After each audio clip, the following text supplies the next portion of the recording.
60 के बाद शरीर को खोखला होने से कैसे बचाएं? यह 7 आदतें बदलें। नमस्कार दोस्तों, क्या आप जानते हैं कि 60 से 80 साल की उम्र जिसे ज़्यादातर लोग बुढ़ापा या ढलान का नाम देते हैं, असल में आपके जीवन का सबसे कीमती गोल्डन पीरियड हो सकता है।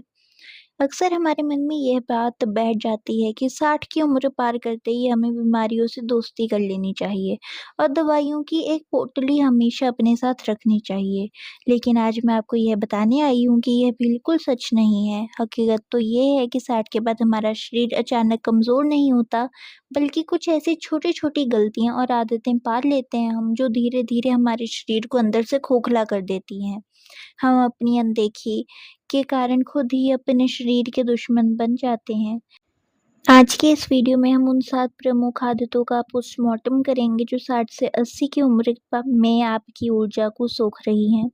अगर आप इन 7 गलतियों को आज से ही सुधार लेते हैं तो मैं आपको विश्वास दिलाती हूँ कि आप 80 की उम्र में भी 50 साल की जैसी फुर्ती महसूस करेंगे। यह वीडियो आपके अगले 20 सालों की सेहत की नींव है, इसलिए अंत एक बहुत ध्यान से देखिएगा। पहली गलती, नींद से समझौता। सबसे पहली और सबसे बड़ी गलती है नींद से समझौता करना और देर रात तक जागना। 60 के बाद हमारा शरीर का रिपेयरिंग सिस्टम थोड़ा धीमा हो जाता है। इसे फिर से चार्ज करने के लिए गहरी और सुकून भरी नींद की ज़रूरत होती है। बहुत से लोग रात को 11-12 बजे टीवी देखते सोते हैं, फ़ोन पर टाइम बताते हैं। यह आदत बिल्कुल घातक है।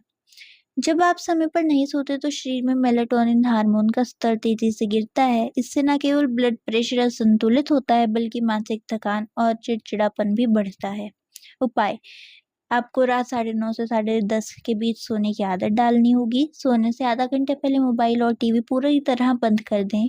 इसकी जगह कोई अच्छी किताब पढ़ें या हल्का संगीत सुनें। यह नींद आपके शरीर के सेल्स को रिपेयर करने का काम करेगी।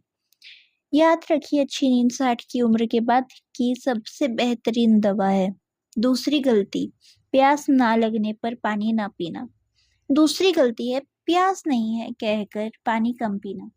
उम्र बढ़ने के साथ हमारे शरीर के प्यास के संकेत कमजोर पड़ जाते हैं। इसका मतलब यह बिल्कुल नहीं है कि शरीर को पानी की जरूरत कम हो गई है। पानी की कमी यानी डिहाइड्रेशन आपकी किडनी और जोड़ों के लिए सबसे बड़ा दुश्मन है। पानी ना पीने से नसों में जकड़न, शरीर में भारीपन जैसी समस्याएं जन्म लेती हैं। उपाय, अपने पास हमेशा एक पानी की बोतल रखें और हर 40 से 50 मिनट में एक आध घूंट पीते रहें, चाहे आपको प्यास लगे चाहे ना लगे। सुबह उठते ही सबसे पहले गुनगुना पानी अपनी पाचन क्रिया को एक नई ऊर्जा देता है। दिन भर में कम से कम 7 से 8 गिलास पानी का लक्ष्य जरूर रखें। तीसरी गलती, खाने को बिना चबाए जल्दी खाना। तीसरी गलती है खाने को बिना चबाए जल्दी-जल्दी निगल लेना। अक्सर दांतों की समस्या या हड़बड़ी में हम खाना चबाते ही नहीं हैं, बस निगल जाते हैं, जो पेट पर भारी बोझ डालता है। 60 के बाद हमारे पाचन रसों का बनना कम हो जाता है, इसलिए खाने को चबाना और भी ज़रूरी हो जाता है। अगर आप खाने के हर निवाले को कम से कम 20 से 30 बार चबाकर खाएँगे या नहीं खाएँगे तो भोजन के पोषक तत्व आपके शरीर को कभी नहीं मिलेंगे। इससे गैस, एसिडिटी, अपच जैसी समस्याएं आपका पीछा नहीं छोड़ेंगी। उपाय, खाना खाते समय टीवी या मोबाइल बिल्कुल बंद कर दें। शांति से बैठकर खाने का आनंद लें और उसे तार के साथ हिलाकर अंदर ले जाने का प्रयास करें। यह सरल आदत आपके पेट की आधी समस्याओं को चुटकियों में खत्म कर सकती है। नंबर 4, फिजिकल एक्टिविटी छोड़ना। चलना कहकर शरीर गतिविधि यानी फिजिकल एक्टिविटी को त्याग देना। अक्सर लोग कहते हैं कि अब तो आराम करने की उम्र है, लेकिन यह आपकी सबसे बड़ी भूल है। चलना ही आपकी लाइफ लाइन है। यह आपके शरीर की ऑक्सीजन सप्लाई को मेंटेन करता है। अगर आप शारीरिक रूप से निष्क्रिय हो जाएंगे तो मांसपेशियां कमजोर होने लगेंगी और हड्डियों का घनत्व तेजी से गिरेगा।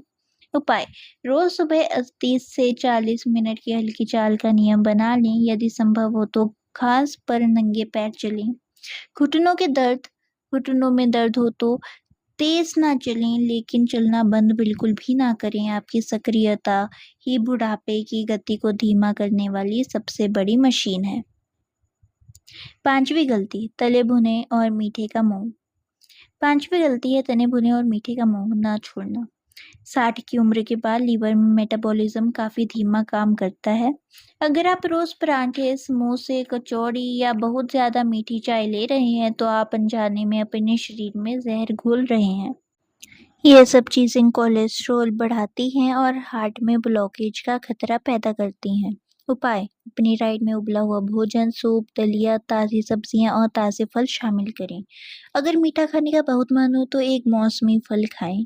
घर का बना ताज़ा और कम मसाले वाला खाना खाएं। आपको यह 80 की उम्र तक बीमारियों से खुश हो दूर रख सकता है। छठी गलती, दिन भर एक ही जगह बैठे रहना। छठी गलती है दिन भर एक ही जगह बैठे रहना। कुर्सी या सोफे पर घंटों बैठे रहना आपकी नसों को जाम कर देता है और खून के संचार यानी ब्लड सर्कुलेशन को धीमा कर देता है। 24 घंटे निष्क्रिय रहने से पैरों में खून का जमाव हो सकता है और घुटनों में जकड़न बढ़ सकती है। उपाय: हर 30 से 40 मिनट बाद उठें और कम से कम 2 मिनट तक टहलें। टीवी देखते हुए अपने पैरों को हिलाते रहें या हल्की स्ट्रेचिंग करें। ताड़ासन जैसे योगासन आपके लिए बहुत लाभदायक हो सकते हैं। शरीर को थोड़ा हिलाने जुलाने से दिमाग भी पर्याप्त ऑक्सीजन मिलती है। याद रखें, जो शरीर चलता है वही जीवित रहता है। सातवीं गलती, अकेलेपन और नकारात्मकता को जगा देना। आखिरी और सातवीं गलती है अकेलेपन और नकारात्मकता को अपने अंदर जगा लेना। बुढ़ापे में सबसे बड़ी बीमारी शरीर में नहीं मन में होती है। चिंता, तनाव और अकेलेपन में डूबे रहना आपकी इम्यूनिटी को सबसे तेज और कमजोर करता है। बच्चे क्या कर रहे होंगे, मेरा क्या होगा, बीमारी बढ़ गई तो क्या होगा, इन सब बातों की चिंता करना छोड़िए। उपाय: लोगों से मिलिए, बातें साझा कीजिए और सामाजिक गतिविधियों में भाग लीजिए। 15 से 20 मिनट का ध्यान या भगवान का नाम लेना मानसिक स्वास्थ्य के लिए रामबाण है। सबसे ज़रूरी है कि आप मुस्कुराना ना भूलें। अपनी सोच को सकारात्मक रखें, क्योंकि 60 के बाद आपकी सोच ही तय करती है कि आप बूढ़े हो गए होंगे या ऊर्जावान। तो दोस्तों याद रखिए, 60 से 80 का यह सफ़र एक नई शुरुआत है, अंत नहीं। आप अपने जीवन के मालिक खुद हैं। जो गलतियाँ मैंने बताई उन्हें आज से ही अपने लिस्ट से काट दीजिए। अच्छी डाइट, नियमित चलना, समय पर सोना और चेहरे पर मुस्कान, यही वह 4 चाबियाँ हैं जो आपको 80 की उम्र में भी जवान बनाए रखेंगी। आज ही खुद से वादा कीजिए कि आप अपनी सेहत को प्राथमिकता देंगी। अगर आपको यह जानकारी उपयोगी लगी हो तो सभी बुजुर्गों के साथ शेयर करें जिन्हें आप प्यार करते हैं। स्वस्थ रहिए और खुश रहिए और जीवन का हर पल जिए। ऐसे ही सेहतमंद जानकारियों के लिए हमारे चैनल को सब्सक्राइब ज़रूर करें। वीडियो को अंत तक देखने के लिए बहुत बहुत धन्यवाद।